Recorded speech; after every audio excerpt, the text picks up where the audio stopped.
Ouah, les gars, j'ai ouvert mon porte-monnaie ce matin, j'étais comme ça. Je vous jure, genre, il s'est évaporé, il s'est volatilisé. N'importe quoi, c'est abusé. Oui, oui, oui, ça pique, hein. Ça pique. Bon, parlons peu, parlons sérieux, les gars.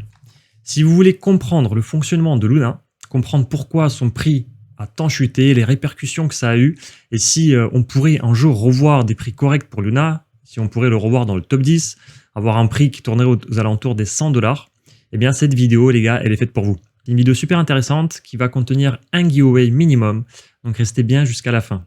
C'est vraiment du sérieux ce qui se passe. C'est du sérieux. Luna possède un écosystème énorme. Elle était dans le top 10 des crypto-monnaies il y a quelques jours seulement et des millions de gens étaient positionnés dessus ayant investi parfois d'énormes sommes d'argent. Et avec les péripéties récentes, il y a énormément de gens qui essaient de mettre fin à leur vie. Malheureusement, donc si c'est votre cas, peut-être que vous n'êtes pas à ce stade-là, mais si vous êtes en dépression totale parce que vous voyez votre portefeuille fondre, eh bien les amis, je voulais vous passer ce petit message. C'est quelqu'un qui a publié pour son ami, pour son ex-collègue. Oula, je viens d'avoir peur parce que ex-collègue, à mon avis, il n'est pas mort parce qu'il a essayé un suicide, mais ex-collègue. Bref. Chère communauté, mon ami, d'accord, son manager depuis 15 ans, eh bien, il a essayé de faire un suicide ce matin. Donc là, il dit que, en gros, ce monsieur, il a bougé toutes ses économies dans la crypto en 2021 et Luna représentait une grande partie de son portefeuille. Et ce monsieur qui n'a pas l'habitude de faire des posts sur Reddit, comme il nous le dit ici, voilà, on fait un tout de même pour essayer de nous remonter le moral, les amis. Si c'est votre cas, voilà, si vous êtes au fond du trou, dans la dépression, n'hésitez pas à aller voir vos proches, à en parler. N'hésitez pas, les gars. Surtout, ne vous renfermez pas sur vous-même, c'est très important. D'accord, si, voilà, et comme il dit, si vous ressentez de la douleur, si vous avez l'impression que votre vie est misérable à cause de l'argent, sans argent, hein, si vous avez tout perdu, voilà, à cause de ce qui vient de se passer sur le marché récemment, juste come to people you love. Allez voir les gens que vous aimez. Parlez-leur, échangez, passez du temps avec. Ne soyez surtout pas tout seul. Et je suis d'accord avec lui, c'est la pire des choses à faire. This shit is getting serious. Ça devient du sérieux. Il rajoute à la fin que voilà, ne surestimez pas la valeur de l'argent parce que ce qui a le plus de valeur, forcément, c'est la vie. Et c'est pas tout. C'est pas tout. Il y a les entreprises qui en souffrent également. Comme on peut le voir avec Just Mining, donc Just Mining est une des entreprises qui avait une grande partie de ses stablecoins en UST à hauteur de 40%. Donc voilà, malgré le fait qu'ils se sont diversifiés, ils avaient quand même 40% de leur stablecoin en UST. C'est pas la seule entreprise, forcément. Hein. Vous savez, il y avait un pool de liquidité qui proposait 20% de rendement sur le stablecoin UST. Donc, ce qui a fait qu'il y a beaucoup d'institutionnels qui sont arrivés sur l'écosystème Terra et qui ont commencé à stacker leur UST pour bénéficier de ces 20%. Le problème, c'est que l'UST s'est pété la gueule avec Terra et Just Mining ainsi que d'autres entreprises ont commencé à s'en mordre les doigts. Bon, les gars, pourquoi qu'est-ce qui s'est passé sur Luna? Alors, essayons de comprendre ce qui s'est passé, d'accord, dans l'écosystème. Et pour cela, voyons le fonctionnement derrière le stablecoin UST de Terra Luna. Alors, qu'est-ce qu'un stablecoin? Un stablecoin, c'est tout bête. Il a pour objectif de suivre un cours, le cours d'une monnaie fiduciaire et de rester ainsi le plus stable possible vis-à-vis d'elle. D'accord, cela veut dire qu'un stablecoin qui sera indexé au dollar doit forcément valoir 1$. On peut ainsi avoir des stablecoins indexés sur l'euro, sur le yen, sur la livre turque, peu importe, toutes les devises possibles et imaginables. Les plus connus à nos jours de stablecoins sont l'USDC, d'accord, l'USDT, le BUSD et l'UST, surtout aujourd'hui. Hein.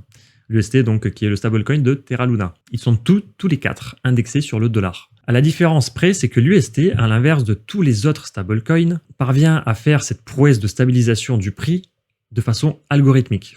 Je m'explique. Cela signifie que, grosso modo, il n'est back par aucun dollar, comme c'est le cas par exemple pour l'USDT ou l'USDC. Lorsque vous allez acheter de l'USDC ou de l'USDT sur un exchange, sur le marché, eh bien pour chaque USDC que vous allez acheter, il y aura 1$ de back dans un pool, dans un compte en banque, pour assurer la stabilité de ce stablecoin. Pour l'UST, donc c'est différent, on vient de le voir. Il y a effectivement une parité entre le Luna, d'accord, le jeton Terra Luna, et l'UST, le stablecoin.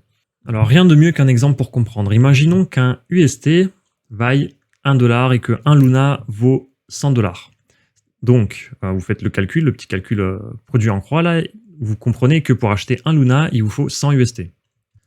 Cependant, la petite problématique ici avec les stablecoins, c'est qu'ils ne sont pas parfaitement stables. D'accord? Parfois, ils vont valoir 0,99 $, parfois 1,01 $. Voilà. Ils bougent très légèrement, mais voilà, ils ne sont pas stables parfaitement. Ce qui se passe, c'est que entre l'UST et le Luna, comme on l'a dit, il y a une parité. Et il y a une promesse qui est faite. Une promesse de si tu vends ton Luna, ou si tu achètes du Luna avec de l'UST, eh ben, le protocole qui est derrière ce stablecoin considère qu'un UST vaut toujours $1. Et c'est là où les problèmes commencent. Imaginons que l'UST se casse la gueule, comme ce fut le cas. Donc c'est exceptionnel, mais c'est arrivé. Compliquons un peu les choses. Imaginons que l'UST est tombé, donc pour X raisons, c'est ce qui s'est passé voilà, il y a 3 jours. L'UST a commencé à dégringoler, donc au début 97 centimes de dollars, ensuite 94 centimes de dollars, puis 90, puis 80.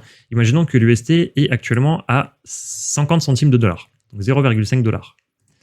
Eh bien, un Luna, lui, vaut toujours 100 $.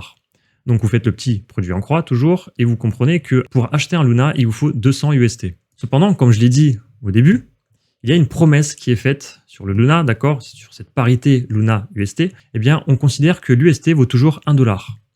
Or, ici, aujourd'hui, il vaut 50 centimes de dollars. Donc, grosso modo, lorsque vous allez acheter votre Luna, vous allez l'acheter avec 100 UST au lieu de 200, et donc vous allez vous retrouver avec 2 fois plus de Luna dans votre portefeuille.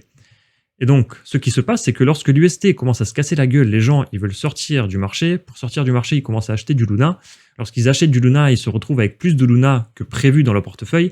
Cet excès de Luna, ils vont le vendre forcément. Ils vont vendre des Luna qui possèdent plus l'excès qu'ils ont réussi à accumuler avec cette parité-là. Et donc, résumé de l'histoire, l'UST se pète la gueule. Vu que l'UST se pète la gueule, tout le monde panique. Tout le monde vend les Luna qu'ils ont convertis avec le UST et le Luna se casse la gueule aussi. Alors, à la base, ce système avait été mis en place pour permettre de supprimer les variations, aussi faibles pouvaient-elles être sur l'UST. Là où l'USDC et l'USDT sont back par des vrais dollars, l'UST, lui, est back par du Luna. Donc, si vous vous intéressez un minimum à l'écosystème crypto, vous savez que Terra Luna était un projet très connu, qui était dans le top 10 des crypto-monnaies, il n'y a pas si longtemps que ça. Et le protocole le plus utilisé sur Luna, c'est Encore. Dessus, juste en stackant vos UST, on l'a dit juste avant, vous avez 20% d'APR. Vous gagnez 20% de rendement annuel juste en stackant vos stablecoins. Ce qui se passe, c'est que le 8 mai 2021, donc il y a pile un an, Luna sort 150 millions de dollars de liquidité du protocole Curve, qui est le protocole DeFi le plus utilisé dans l'écosystème crypto. Ils font cela en anticipant en fait le lancement du grand For Pool Launch. C'est un pool de liquidité immense sur Curve qui a pour objectif d'assurer l'indexation de notre cher UST. Donc pour info, Doc1, c'est le créateur du stablecoin UST qui travaille donc sur l'écosystème Terra Luna. Voilà, donc je vous laisse lire si cela vous intéresse par rapport à ce que je viens de dire là, par rapport aux 150 millions.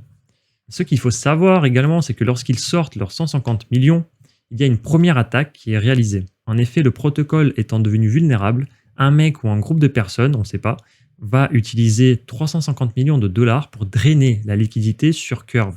Donc ça se passe par ici, et conséquence, l'UST chute jusqu'à 98 centimes de dollars avant de chuter à 93 centimes, d'avoir un petit bounce et de retomber jusqu'à 74 centimes de dollars. Donc là, forcément, tout le monde commence à en parler, c'est pas normal, c'est un stablecoin, tout le monde commence à paniquer, tout le monde change leur UST contre des Luna. Le Luna commence à perdre également en prix, on vient d'expliquer le pourquoi du comment juste avant.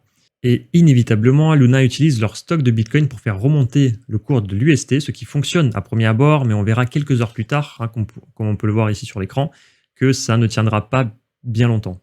Alors pour rappel, Luna possédait le 10e wallet au monde avec le plus de Bitcoin, il y a quelques jours seulement. Le truc, c'est que pour faire remonter le prix de l'UST, vous vous en doutez, qu'est-ce qu'ils devaient faire? Eh bien, ils devaient vendre leur Bitcoin. D'accord? Ils devaient échanger leur Bitcoin contre l'UST. Et sachant que c'était le 10e plus gros portefeuille au monde et qu'aujourd'hui, ils n'ont plus aucun Bitcoin, qu'ils les ont tous utilisés, eh bien, on peut comprendre que tous ces Bitcoins ont été vendus, ce qui a entraîné également la chute de tout l'écosystème crypto. Donc, au début, c'est l'UST qui chute. Ensuite, c'est Luna. Ensuite, la société Terra Luna vend leur Bitcoin pour faire remonter le cours de l'UST, ce qui fait chuter le cours du Bitcoin. Si le Bitcoin chute, tout le reste chute également. Et voilà, on se retrouve dans un véritable bain de sang. Là, Duck One se précipite sur Twitter, sur les réseaux sociaux pour parler à la communauté, pour essayer de les rassurer, pour essayer de chercher des gens qui pourraient l'aider. Il publie ce petit tweet le 10 mai, donc il y a 2 jours, pour dire qu'ils ont un plan de sauvetage pour l'UST. Est-ce que c'était un moyen pour faire moins paniquer les gens et pour qu'ils vendent moins et pour faire moins chuter le prix de l'UST? On ne sait pas. Donc on peut voir que sur Twitter, le créateur du stablecoin UST a enchaîné littéralement les tweets pour rassurer la communauté. Voilà, depuis hier, il promet qu'une solution est en cours de développement pour que l'UST retrouve la parité avec le dollar. Donc est-ce que l'UST va revenir à 1 dollar? Eh bien, c'est un pari à faire en soi, mais Do Kwon assure que ça va être possible. Donc on peut voir que la supply de l'UST se casse la gueule. Tout le monde vend ses UST contre des Luna. Les Luna augmentent. Vous vous rappelez, on avait dit que l'UST garde toujours la valeur d'1 dollar. Donc même s'il est à 0,5 dollars, lorsque vous voulez échanger contre des Luna, en fait, on suppose qu'il est à 1 dollar. Donc les gens se retrouvent avec plus de Luna que prévu dans leur portefeuille. Ils vendent ces Luna. Donc voilà, on peut voir la supply de Luna qui a drastiquement augmenté ces derniers jours. Les gens, ils vendent ces Luna, et lorsqu'ils vendent ces Luna, eh bien forcément, le prix tombe dans les abysses. Pour cela, il y a des petits votes qui sont réalisés. Vous pouvez voter, voilà, c'est un moyen d'avoir en fait l'avis de la communauté sur ce qu'il faut faire ou pas faire pour sauver l'UST. Et une des solutions qui a été trouvée, c'est celle-ci. Je vous laisse lire. Donc, mettez pause sur la vidéo si ça vous intéresse. Je descends, hop. Tout est expliqué ici dans le détail. Voilà, de toute façon, tous les liens seront dans la description comme d'habitude. Donc si ça vous intéresse, vous avez juste à aller dans la description et à cliquer sur le lien. Alors la question qui intéresse la majorité d'entre nous maintenant, c'est qui sont les attaquants? Qui a réalisé cette attaque sur l'UST et qui a fait dégringoler littéralement tout le marché? Eh bien, beaucoup de spéculations là-dessus sont faites, mais rien d'officiel. Je vais donc présenter la suite sans prendre de parti, mais uniquement en vous montrant les différents tweets ou infos auxquels j'ai pu avoir accès. Beaucoup pensent que l'objectif premier des attaquants était de shorter le Bitcoin, de shorter le Luna, ou bien de shorter les deux, voilà, pendant que tout se cassait la gueule, et ainsi gagner le plus de sous possible. Donc pour rappel, shorter, cela signifie vendre à découvert. Lorsque vous vendez à découvert et que le prix baisse, eh bien vous gagnez de l'argent. Donc si c'est véritablement la raison numéro 1, alors les attaquants, d'après les estimations, auraient gagné approximativement 800 millions de dollars. Il faut savoir que cette attaque a coûté énormément d'argent avec une connaissance de la blockchain assez poussée et que vraiment très peu de gens sur Terre sont capables d'une telle prouesse. Beaucoup pensent d'ailleurs que BlackRock et Citadel sont à l'origine de cette attaque. Alors c'est une possibilité à prendre en compte, mais attention à ne pas mettre la charrue avant les bœufs parce que même si c'est possible, rien n'a été officiellement démontré. En tout cas, Charles Hoskinson en a la certitude que c'est le cas. Hier, voilà, j'ai reposté le message de Giggs, donc merci à toi de l'avoir partagé avec nous, de Charles Hoskinson, qui pour rappel est le créateur de Cardano ainsi que le cofondateur d'Ethereum. Et la petite traduction en dessous, voilà, de ce qu'il dit dans son message. Donc on va la lire ensemble. BlackRock et Citadel ont emprunté 100 000 bitcoins à Gemini. Cela apparaît dans leur registre de crédit. Donc on sait, hein, Bitcoin, voilà, tout est transparent. À partir du moment où on peut relier une adresse à une personne, eh bien on peut savoir tout ce qu'elle fait avec cette adresse. Et apparemment, ils auraient acheté 100 000 bitcoins à Gemini. Ils ont échangé 25 000 bitcoins contre l'UST. Tout cela a été fait discrètement avant l'attaque. Le moment venu, ils ont appelé Do Kwon de Terra Foundation et ont dit qu'ils voulaient vendre beaucoup de bitcoins pour UST. Comme c'était une grosse affaire, ils lui ont dit qu'ils ne voulaient pas faire bouger le marché. Ils lui ont demandé s'ils voulaient acheter leur gros bloc de bitcoin à un prix réduit pour UST. Donc en gros, ils ont eu une réduction sur cet achat. Do Kwon a mordu à l'hameçon. Il aura donné une grande partie des UST, réduisant ainsi de manière significative la liquidité des UST dans les pools de liquidité. On en avait parlé au début, vous vous rappelez, lorsqu'ils avaient retiré la liquidité. Ainsi, les pools en fait étaient devenus vulnérables et voilà, donc l'attaque, disons que c'était encore plus simple de faire une attaque dessus. À ce moment-là, BlackRock, Citadel ont immédiatement jeté tous les bitcoins et UST, donc jetés, vendus, hein, j'imagine, provoquant un dérapage massif et en déclenchant une cascade de ventes forcées des deux actifs. Le vrai problème était que BlackRock et Citadel savaient qu'Encore, qui détient beaucoup de jetons Luna, était un système de Ponzi. Ils offrent un taux d'intérêt annuel de 20%, on en a parlé également. Voilà, donc un Ponzi dans le sens où en fait cet argent, c'est 20%, il faut bien qu'il vienne quelque part. Et voilà, donc c'est discutable. Bref, et que cet effondrement provoquerait plus de retraits qu'Encore ne pourrait rembourser. Très important. Donc ces retraits et ventes forcées déclencheront une vente massive de Luna, entraînant une rupture de l'ancrage à 1 $. Voilà, donc c'est ce qui s'est passé. L'UST a commencé à perdre en valeur. Il est passé à 0,90, à 0,80. On a vu qu'aujourd'hui, actuellement, il est à 0,48, donc il a remonté un petit peu. Il a remonté un petit peu. Tout à l'heure, hier, il était à 0,30, hein, donc c'est vraiment incroyable. Donc BlackRock et Citadel peuvent maintenant racheter des bitcoins à bas prix pour rembourser le prêt et obtenir la différence. Alors ici, on parle de prêt. Ce qui est intéressant, d'accord, donc c'est Charles Hoskinson qui le dit, mais c'est pas le seul. Mais voilà, donc maintenant, il faut croiser les informations. Ce qui est intéressant, c'est que de l'autre côté, il y a Gemini, d'accord, donc pour rappel, BlackRock et Citadel ont emprunté de l'argent en Gemini. Eh bien, Gemini, il dément toute implication dans ce prêt de 100 000 bitcoins. Donc maintenant, qui croire? Qui croire? Voilà, rien n'a été officialisé. Il faudrait, j'imagine, une enquête pour savoir. Mais voilà, donc apprendre avec des pincettes les différentes informations qui circulent, mais rien n'est officiel encore. Les amis, pour info, si vous voulez discuter avec nous, donc on discute vraiment pas mal sur notre Telegram concernant tout ça, en fait. Concernant tout ça, il y a pas mal d'informations qui sont partagées. Donc n'hésitez pas à nous rejoindre. Le lien est dans la description. Donc il y a 2 Telegrams. Il y a celui-ci où je poste différentes informations concernant l'écosystème crypto, mais il y a également celui-ci où vous pouvez vous-même discuter avec nous. Vous voyez, donc voilà, il y a vraiment des messages très intéressants qui circulent. Donc je vous invite à nous rejoindre. Avant de passer à la suite, j'aimerais faire un petit giveaway. Allez, c'est le moment. Si vous êtes resté jusqu'à maintenant, eh bien peut-être que vous serez récompensé. Si vous voulez participer au giveaway suivant, il suffit de commenter et de liker cette vidéo, les gars. Donc n'hésitez pas de vous abonner si ce n'est pas fait, d'activer la petite cloche. Donc la petite cloche, c'est en bonus. Voilà, n'hésitez pas à liker et à commenter la vidéo surtout. Donc pour le giveaway, on va le faire sur cette vidéo-là. Casper Network, comment avoir de gros rendements. Il y a eu 180 commentaires, très bien. On va enlever le duplicata, exclu duplicate. Hop, confirme. Donc merci à tous pour vos messages, les gars, de qualité. On fait start. 5, 4, 3, 2, 1. Et le petit gagnant de cette fois-ci, c'est Frédéric Denel. Alors j'ai lu ton message, Frédéric, donc ce n'est pas le sujet de cette vidéo, donc je ne m'attarde pas dessus, mais va regarder ma vidéo sur The Swappery, j'en ai sorti 2, toutes les réponses y sont, et viens me voir également sur Telegram pour me demander ton giveaway. Alors pour finir cette vidéo, parlons de Luna et de ce qu'il va en devenir. Que va devenir Luna? Que va devenir l'UST? Que va devenir tout cet écosystème? Beaucoup de gens sont persuadés que l'écosystème Luna est tellement solide et tellement grand, eh bien qu'il est trop important pour disparaître. C'est ce qui pousse d'ailleurs certains à acheter le jeton pendant sa chute de ces derniers jours. À vos risques, les gars, à vos risques et périls, parce que, comme on dit, ce n'est pas parce que vous êtes persuadé que le prix ne veut pas aller plus bas qu'il n'ira pas plus bas. Hein, vous voyez où je veux en venir? Ne jamais attraper un couteau pendant qu'il chute, c'est très dangereux et je vais vous donner mon avis d'ailleurs, parce que pour ma part, j'attendrai une stabilisation des prix. Donc on l'a vu, en fait, le protocole qui gère Luna, qui gère UST, voilà, c'est un algorithme, il est en pleine défaillance en ce moment. Le prix peut aller très très bas, il peut aller bien plus bas que ce qu'il est actuellement. Donc moi j'attendrai qu'il y ait une stabilisation des prix, et non pas pendant quelques heures, mais pendant quelques semaines, les gars, pendant quelques semaines. Voilà, si je vois que le prix se stabilise, imaginons qu'il se stabilise à 0,10 centimes de dollar pendant 5 jours, 6 jours, pendant 2 semaines, et bien là je vais commencer voilà, à penser à investir un petit peu comme je l'ai dit sur mon Telegram d'ailleurs. Voilà, je l'ai dit ici, perso, je mettrai un petit billet sur Terra lorsque le prix sera stabilisé un minimum, juste histoire de.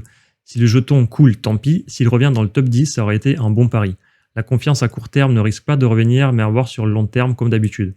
Donc voilà, c'est un pari à long terme. Mais voilà, donc si jamais vous voulez investir, attendez, soyez patient les gars, n'investissez pas pendant que vous avez une chute aussi verticale. Regardez, il y a des gens qui ont investi à 4 $. Il y a des gens qui ont investi à 4 $ parce que le jeton était déjà à moins 95 et ils pensaient faire bonne affaire. Eh bien, vous voulez voir à combien le jeton il est actuellement?